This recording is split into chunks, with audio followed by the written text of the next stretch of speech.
Now that I don't have a leg, there's a lot of scooting involved in my life. Hey everybody, it's Jo. Welcome back to Trauma Talk. I am coming to you from my new filming location, sitting on the floor, because that seemed easiest today and there was good natural lighting. Don't judge me.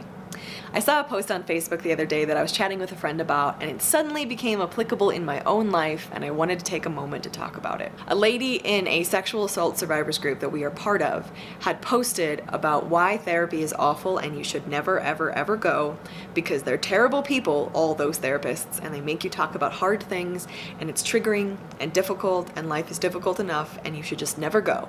And I saw that post and was disheartened. Because yes, it's hard, yes, it's difficult, whether you're going to a therapist or engaging with trauma in another way, but it's so important. Because, in the words of my friend John, if you don't, one tends to bundle things up, stuff them down in a box until you implode in one way or another. I'm not talking about you have to go to therapy. It's been an important tool for me in my own life, but it's not for everyone. It is important to find some kind of outlet to deal with whatever trauma you've been through. But then my therapist came over to my house the other day because she's kind enough to do house visits as I'm recovering from surgery, and we started talking about what I've recently gone through with having an amputation, and I've been doing pretty fine up until now. And then we started talking about it and I suddenly fell apart, and that was really uncomfortable and difficult, and I wanted to be like, you know what, I'm just not gonna deal with this. I'm just not going to engage with it. This is stupid. Like, why am I doing this? Maybe I'll just put it off for a few months to years and not come back to therapy ever. I hate those moments when the words that I thought or said to someone else suddenly become so true in my own life and are hard to follow. So beyond imploding, why is it actually important to engage with whatever difficult, awful, traumatic thing we've gone through? Isn't it enough to have gone through it and survived it and never think about it again?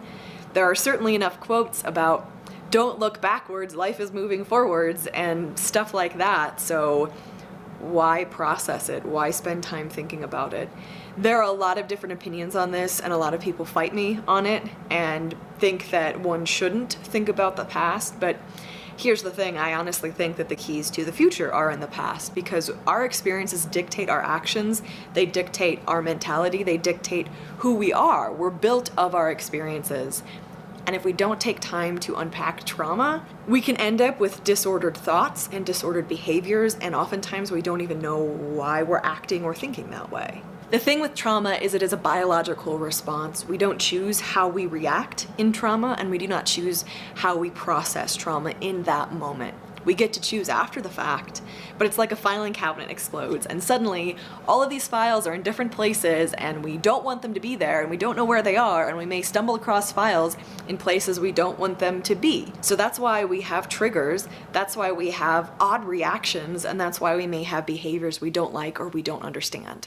An analogy I use for processing trauma is finding those files that exploded and went everywhere.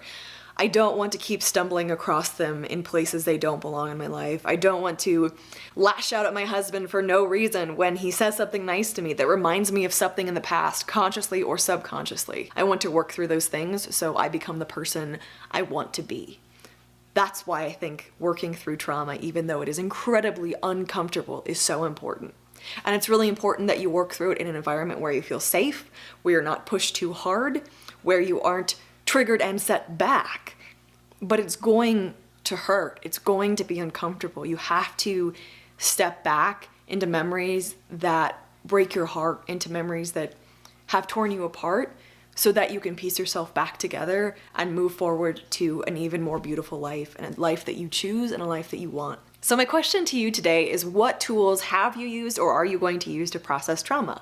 I have used jujitsu, I have used art, I have used counseling and therapy, and I'm looking for new things all the time. Let me know in the comment section below, and make sure you hit subscribe. I think the button's there, I'm never really sure. And I look forward to seeing you in the next video. I am Jo Beckwith. Please take care of yourselves. Until then, bye guys.